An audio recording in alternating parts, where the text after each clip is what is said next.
Hello and welcome to Module 2, Lesson 1, About Teams. This is the first lesson of the second module of the Integrated Care for Behavioral Health Paraprofessionals course, which has been developed by the Grow Our Behavioral Health Workforce program of the Center for Health Innovation. The purpose of this lesson is to introduce core concepts about teams in healthcare, including defining teams, characteristics of effective healthcare teams, and stages of team development. The lesson objectives. Students who successfully complete this lesson will be able to define team, describe at least 4 characteristics of effective teams, and describe typical stages of team development. Keywords and concepts to look out for as you read the module and follow the video include outcomes, patient satisfaction, processes, team, and validated. While these terms may seem familiar, we want you to be aware of their specific knowledge in the integrated care context. Lesson outline. This is a robust lesson, so bear with me, but we'll be covering first what is a team. Then we'll look at what makes teams effective with different subsets that we'll discuss, including shared goals, clearly defined roles, mutual trust, effective communication, and effective handoffs, and finally measurable processes and outcomes. Then third, we'll look at team development. How do teams develop and become highly performing teams that our patients deserve? And finally, lesson summary. And don't forget to check your understanding, as always, with the self-assessment quiz at the end of the lesson.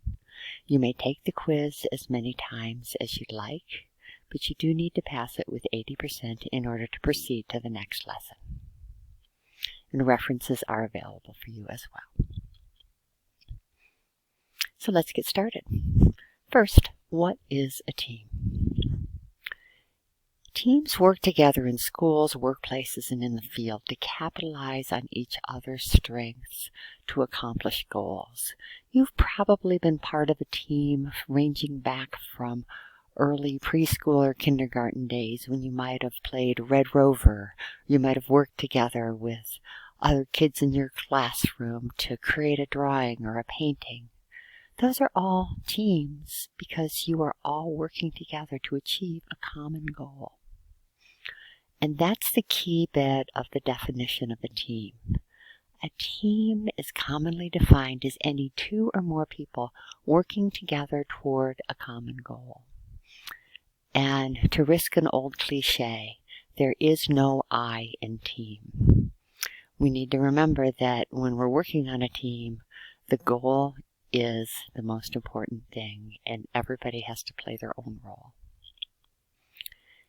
In healthcare, however, teams are a relatively new concept. It's not that we haven't worked as teams throughout the day with healthcare, but traditionally, healthcare has been provided by a doctor who made the decisions about the patient's care, and nurses, medical assistants, allied health professionals, other people who were on that type of team were simply following what the doctor decided. That was like the locus of control. And so their job was to provide support for carrying out the doctor's decisions. And that attitude has changed as the importance of the roles of all of the other people involved in healthcare has become more apparent, especially the importance of the patient.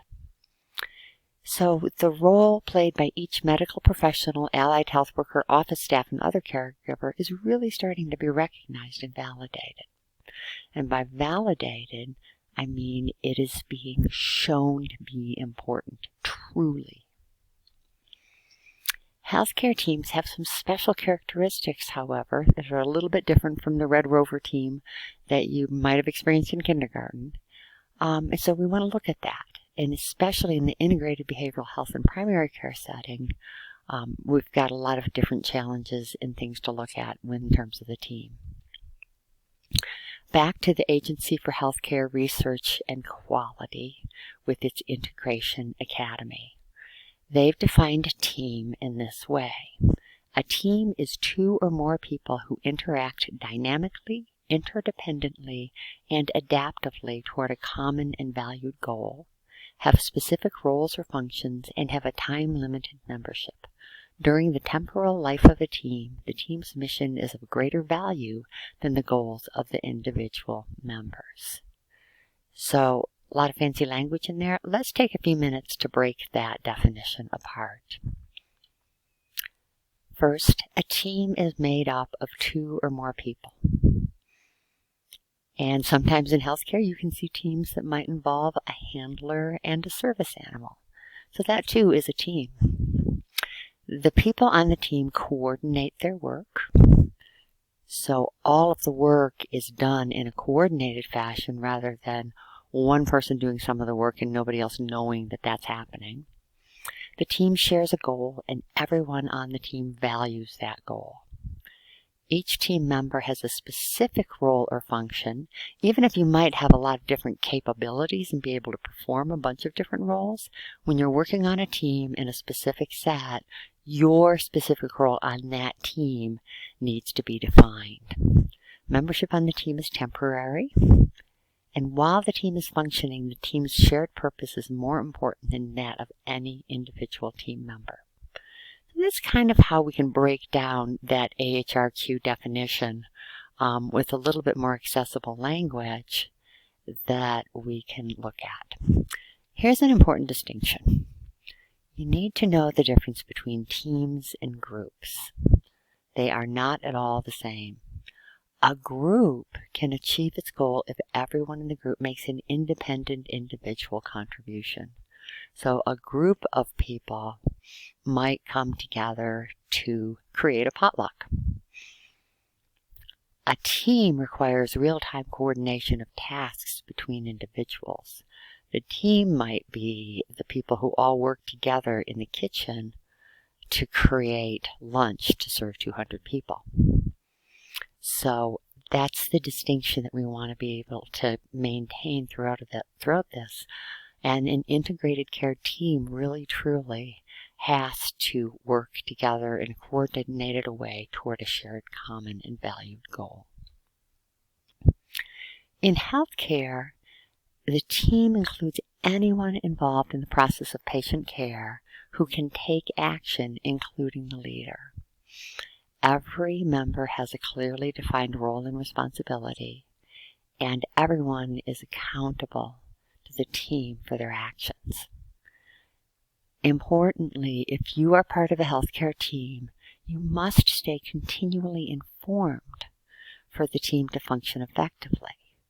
You need to know always what have been the latest decisions about care, about this patient's well-being, about what's going on with the patient, and so you need to stay up to date with that. Effective teams.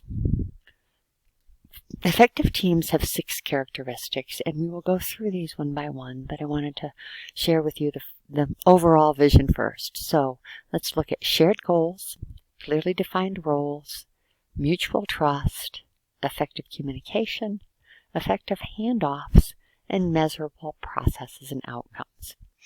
All of this is detailed, and don't forget to read the HTML page that comes with this lesson. So you'll find a lot more detail than in this, but let's review it really quickly. Shared goals. Team members work for the patient. The patient owns the team. Every member of the healthcare team, including the patient and, when appropriate, family and caregivers, needs to understand the patient's goals and make them their own. Every patient has different needs and goals, even if they might have the same quote-unquote diagnosis, and team members need to be familiar with each patient's story. And remember that the patient's treatment goals are part of their life goals. consider 3 patients struggling with an opioid use disorder. They may all have the same diagnosis, but their goals for recovery might be very, very different. Patient 1 might want to have a healthy baby. Patient 2 might want to go climb Mount Everest. And patient 3 might want to finish a master's degree. But they're all struggling with opioid use disorders, which get in the way of them achieving any of those goals. So their life goals are impacted. So as you're thinking about this, pause for a moment. Go ahead and pause the video and write down a couple of ideas. How do these different life goals affect the resources, support, and treatment that each patient needs? And what other issues might need to be addressed for each one of these patients? Might there be issues in their daily lives and housing and their other resources? Relationships? So what are the issues that might come to bear on this patient's treatment?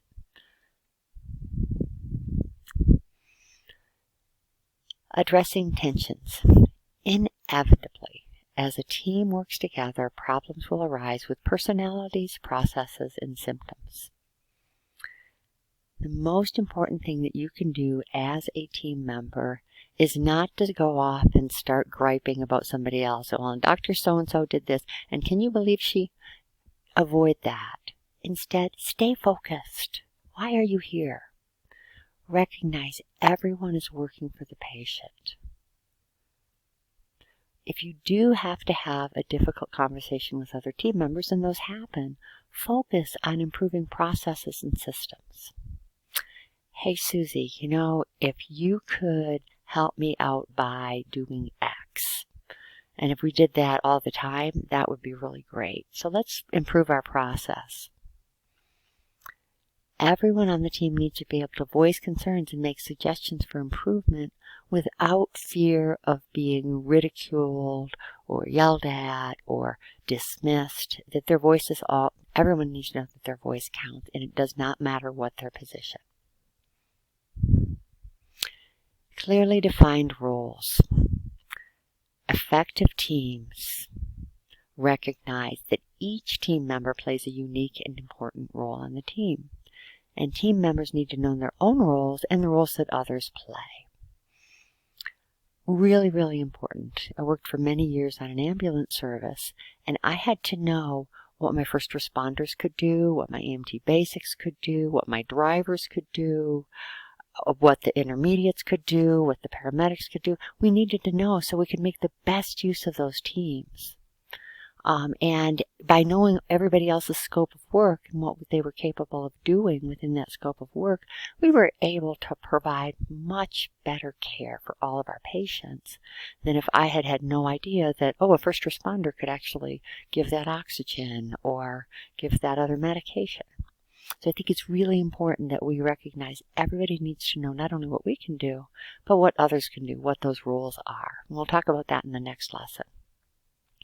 Remember that healthcare team members usually come from different backgrounds, training programs, and geographic areas. So there may be cultural, both professional cultural differences and local cultural differences in the way that they interact.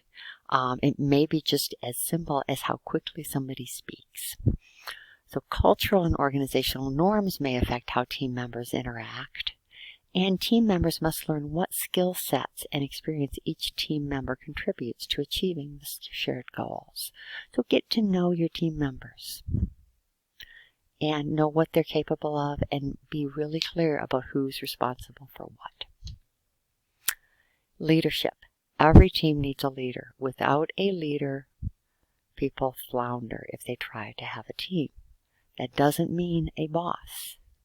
Leadership is not based on hierarchy, and physicians are not always the best person to perform a particular task, especially run meetings. The person who runs team meetings doesn't necessarily have to be responsible for clinical decisions. They just have to be really good at running meetings and getting people to talk and facilitate. Choosing a team leader requires knowing the training and skill sets of all team members and determining who is the best leader for a particular task. You may have leadership in different areas. Standing orders, one of my favorites. Definition time. A standing order is a written protocol that authorizes specific members of the healthcare team to perform certain tasks. For instance, nurses may have standing orders that allow them to give certain vaccinations to kids as long as there aren't any contraindications. In EMS, we often worked on standing orders because we couldn't reach people or the emergency room, the doc on call, because of distances and topography. So a standing order says, in this case, you do A, B, C. Some of the tasks that might be covered by standing orders: routine vaccinations, as I've mentioned, renewing prescriptions, or ordering routine screening tests. So often by using those, you can take the onus off the physician to do all of that, and the other members of the team can do some of those more administrative tasks. Some sample assignments: the front desk might be responsible for entering orders for labs, x-rays, and referrals, or notifying patients of normal test results. If the test results aren't normal, then maybe that task gets delegated to a nurse or the physician, him or herself. Medical assistants might be responsible for weighing patients, taking vital signs. That's just a standing order. It's how you do it. So that's one way that roles and responsibilities can be clearly delineated without having to ask permission of the physician leader every single time. Paraprofessionals. Talking about clearly defined roles. Behavioral health paraprofessionals may need to inform other team members, including patients and family caregivers, about their training, skills, and competencies, because they might not know how to work with them. Providers and other team members may need education about the paraprofessional scope of work, what you can and cannot do. I've seen it in clinics. Suddenly the community health worker is asked to perform a task that they're not trained to do, like administering a vaccine, that falls underneath the rubric of the medical assistant. They can mix those up. Conversely, I've seen sometimes physicians say, oh, no, you can't do that, when there is something that's perfectly within your scope of work.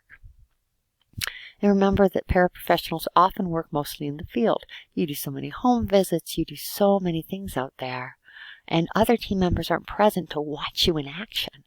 So they don't see you, and they don't really understand what you do. So you should be sure always to introduce yourself to other team members by name, describe your role, and be really clear about what it is that you do, not only to the patient, who is, of course, a team member, but to your other medical and behavioral health providers on the team. Mutual trust and respect are the threads that sew teams together and allow team members to rely on each other. When team members trust and respect each other, each person can do their best work.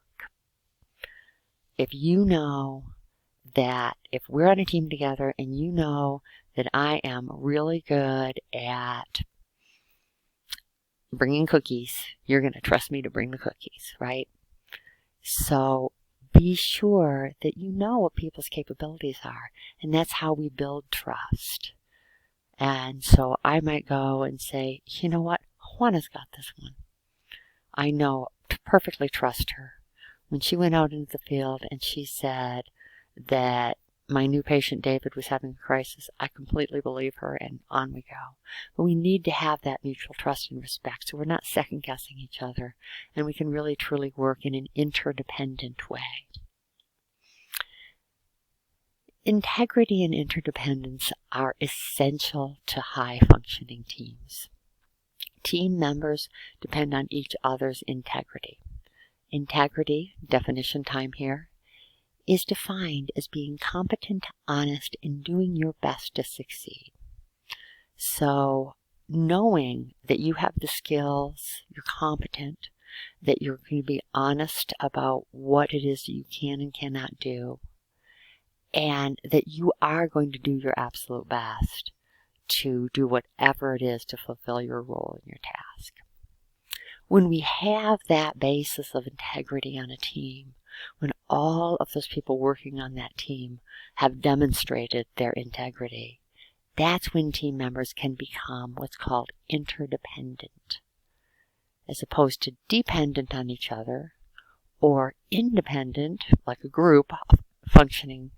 They're interdependent. So they rely on each other's skills to achieve a greater whole, rather than acting on either side of that spectrum. So because you can do your job, I can do my job, and now we're going to achieve something that we couldn't achieve separately. They learn from each other, and then they build on each other's assessments and conclusions. So this is when you've built interdependence, you go out into the field and you determine something about your patient that they might need some help. You come back and bring it to the team. They build on your assessment. They don't have to second guess it. And so those making of decisions without second guessing, well, were you really right? Do I need to go see for myself? Which is different from saying, oh, thanks for bringing that to my attention.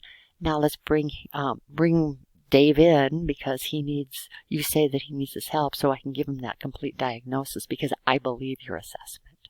So that's mutual trust and respect. That's that integrity and interdependence that makes teams work. Effective teams have effective communications cannot be emphasized enough. Healthcare communication is too often like the game of telephone. Remember that one where somebody whispers in one person's ear and then you keep whispering around the room? You pass that whispered message, and by the end, the message is so scrambled, it's nothing like the initial message. It's good for a lot of laughs when you play it at a party. But in a healthcare team, poor communication too often leads to medical errors and compromises patient and team member safety. So communication is so essential. The more people on the team, of course, remember, the bigger the circle of telephone, the greater the risk of error. So that's why we use things to reduce the risk of error. Because in the integrated care setting especially, communication can become more difficult. Teams are bigger because you've got all these different disciplines working together, right? So that just makes it harder to make sure everybody hears the same message. And secondly, they come from different backgrounds, different trainings, might use different language for the same things. So it can make it really hard. So solid methods for communication need to be established to make teams work. And you as a paraprofessional are part of that. That infrastructure can create effective communication. Regularly scheduled team meetings that include patients and families. Once a month, once every 2 months, depending on the patient's status. Get the team together, including the patient and any caregivers or natural support folks that the patient wants there. And schedule those meetings regularly. So you're checking in and everybody can have that information. In the clinic, daily huddles. In healthcare, a huddle is a brief meeting, 10 minutes or less, that is typically used once at the start of each workday or each major shift. Just like the football huddle or any other huddle, it's a time to go, okay, touch base, what are we going to do? Let's plan things out.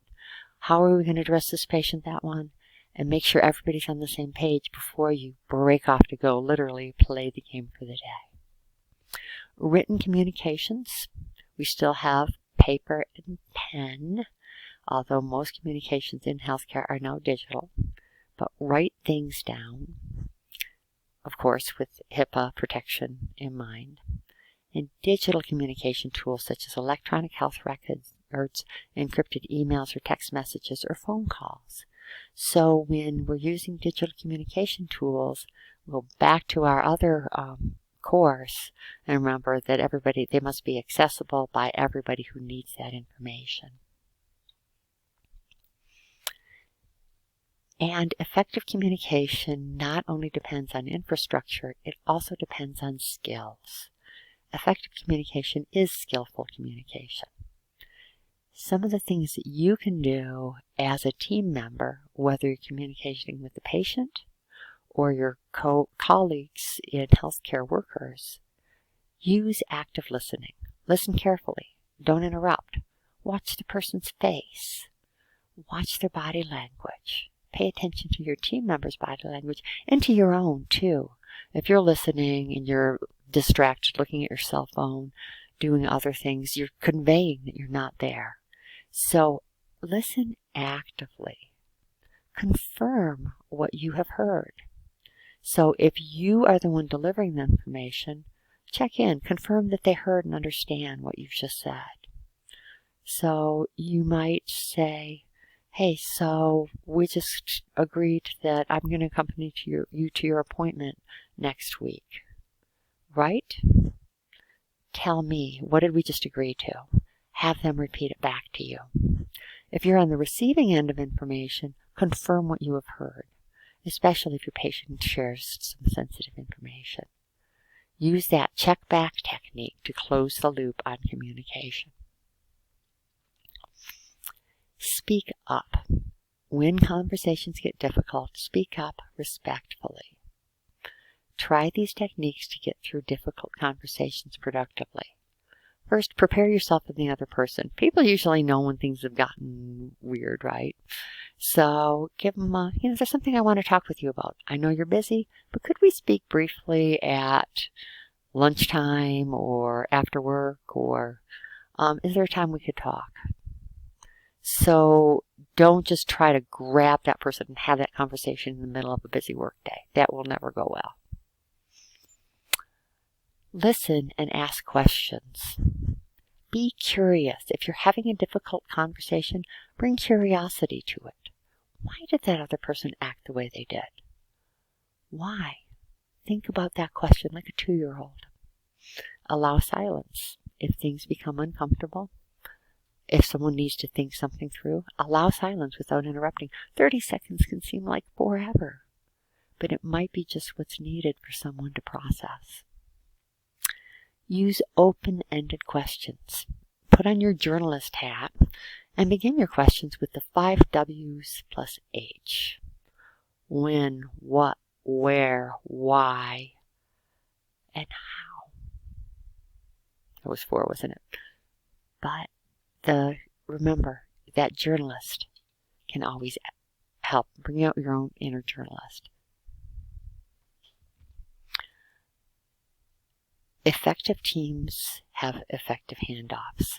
Handoffs are one of the most dangerous parts of healthcare because if communication is not stellar, people can get into trouble. ISBAR is an acronym. There are several, but ISBAR is one of the easiest acronyms to remember about handoffs. ISBAR stands for Introduction. Who are you? What is your role? Where are you? And why are you communicating? So, hi, I'm Julie. I am a community health worker, and I am currently at the home of X patient, and I'm calling because X patient is in need of something. Situation, what is going on with the patient? What's the clinical background or context? What do I think the problem is? And then finally, recommendation and request. What are you asking for? As we move forward with this, I ask that you please review the use case in the text that gives a scenario, and then think of some of your own experiences with patient handoffs. Has there been a time when you've been needing to hand off the care of a patient to somebody else? How have you handled it? But using the ISBAR framework, pop it up somewhere on the inside of your glasses, can help make sure that you communicate all of the necessary communication if you are doing a handoff for a patient. Finally, measurable processes and outcomes. You need to know whether you're being effective, whether what you're doing is working. The only way to know is to measure both your processes, which is how things are done, and outcomes, what happened as a result of those processes. Remember, definition time. Processes, how things are done.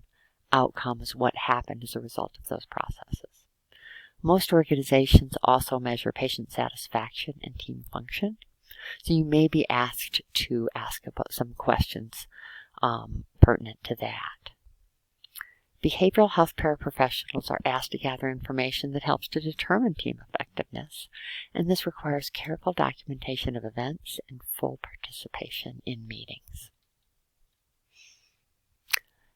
One thing that you may be asked to measure are patient care processes.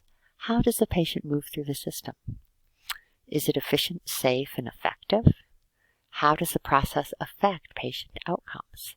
Some of the measures and the questions you might be asked is, how long does it take a patient to schedule an appointment with a provider?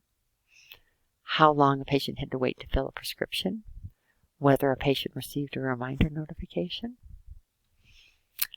Whether a provider received a notification about a change in patient status.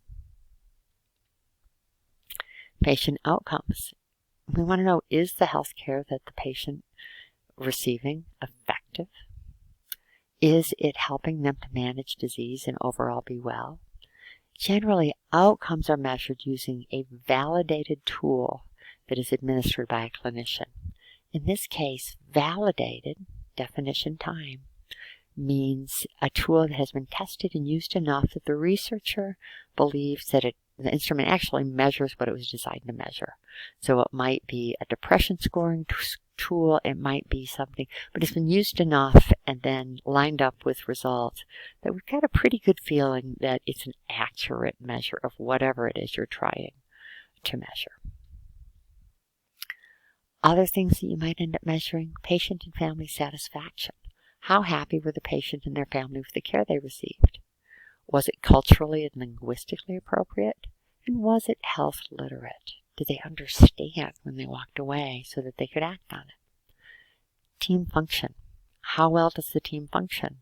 Tools to assess team function include team steps from the AHRQ and team development measures.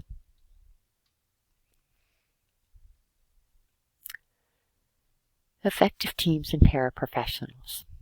Paraprofessionals play a critical role in assuring that the healthcare team is effective.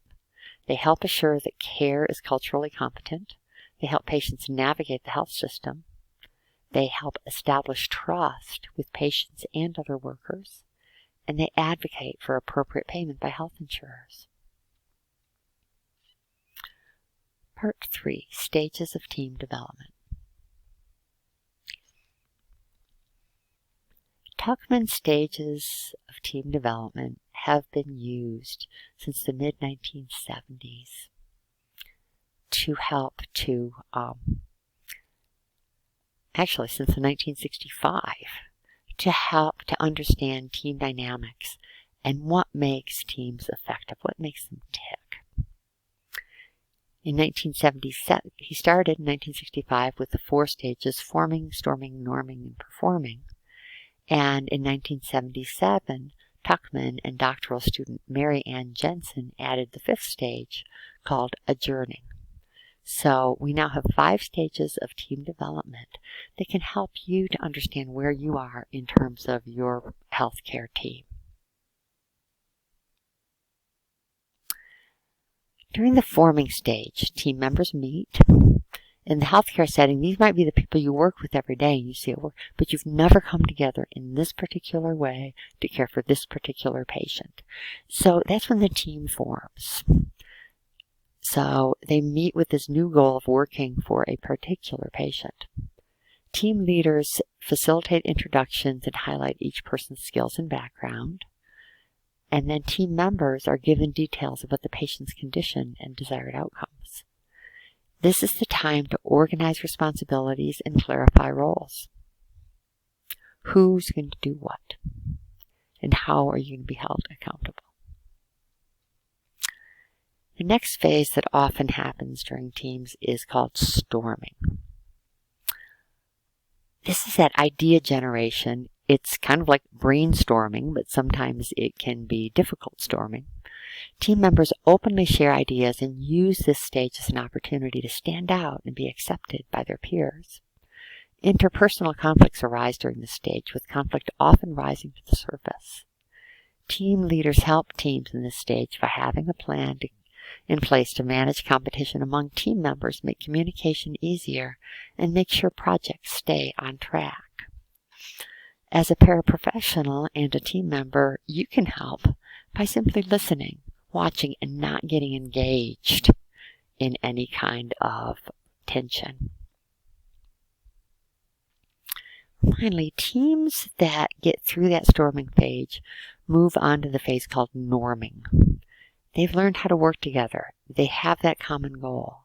There's no more internal competition. Their responsibilities and their goals are clear, and each person works more efficiently because he or she has learned how to share ideas, listen to feedback, and use their skills. Finally, teams achieve the performing stage. There's a high level of cohesion and trust. They've achieved that interdependence that we talked about earlier because they know about each other's integrity. They function, each individual team member functions at peak efficiency because they know their role and they act on it. And yes, issues still come up, but teams have developed strategies for resolving problems, and they're able to retain that focus on the goal of the patient's health. Finally, after the team task is done, the team adjourns or pauses until it is needed again. In the integrated healthcare setting, there often is no done. The full team may adjourn once the patient is stabilized. At this point, teams debrief on what went well and what could be improved for future patients. Lesson summary, a quick recap of what we've just discussed. What is a team? A team is commonly defined as any two or more people working together toward a common goal. Teams are not the same as groups. A group can achieve its goal if everyone in the group makes an independent individual contribution. A team, on the other hand, requires real-time coordination of tasks between individuals. In healthcare, team members include anyone involved in the process of patient care who can take action, including the leader, have clearly defined roles and responsibilities, are accountable to the team for their actions, and must stay continually informed for effective team function. Effective teams. Research about teams in healthcare shows that effective teams share the following six characteristics: shared goals, clearly defined roles, mutual trust, effective communication, effective handoffs, and measurable process and outcomes. Team development. The 5 stages of team development are forming, storming, norming, performing, and adjourning. Be sure to check your understanding before you leave this module or this lesson. Here's some references and resources that you can use to explore further the fascinating world of teamwork.